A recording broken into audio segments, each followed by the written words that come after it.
آئندہ آنے والے دنوں میں جو پاکستان کے ساتھ ہونے جا رہا ہے، خواہ وہ اس کا بلوچستان کا معاملہ ہو یا وہ پورے ملک کا ہو، بم آپ نے دیکھ لیے چلتے ہوئے مسجدوں میں، اور جو حالات، یہ افغانستان ایک ایسی قوم ہے جنگجو کہ جس نے بڑی بڑی عالمی طاقتوں کو چنے چبوا دیے اور ان کو ملک چھوڑنا پڑا.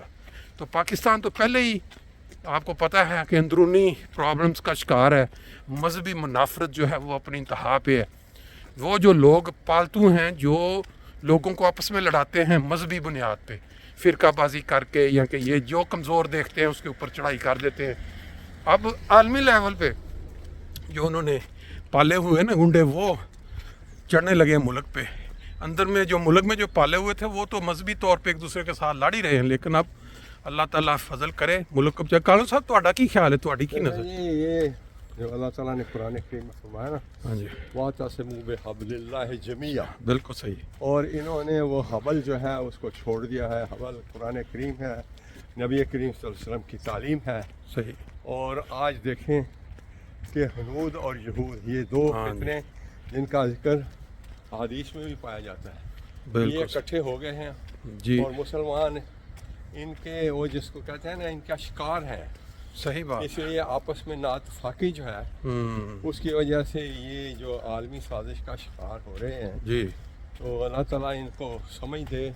دیکھو اور انہوں نے، خاص طور پہ جو پڑوسی ملک ہوتا ہے جی اس طرح کے تعلقات ہوں جی تو پھر امن نہیں آ سکتا. آپ دیکھیں نا، یہ کلمہ طیبہ کا بہت بڑا لوگو ہے ہمارے سامنے. اصل اس کا جو معنی یا اس کے اوپر جو انسان سمجھ کے عمل نہیں کرتا نا، تو اس کے اندر پھر یہ نفاق اور یہ جو ہمارے سامنے اس وقت نظر آ رہا ہے، ابدا جو جنگ کا اعلان کر دیا گیا ہے اور جس طرح سے جہاز حملے کر رہے ہیں افغانستان پہ، یہ ایسی قوم ہے کہ جو دلوں سے نکالتی نہیں ہے یہ اس طرح کے کام. اب یہ اگر رک بھی جاتے ہیں نا تو انہوں نے دلوں میں یہ نفرت اور بدلے کی آگ وہ ہمیشہ ہمارے ملک کے شہریوں کے لیے تکلیف دہ ہوگی.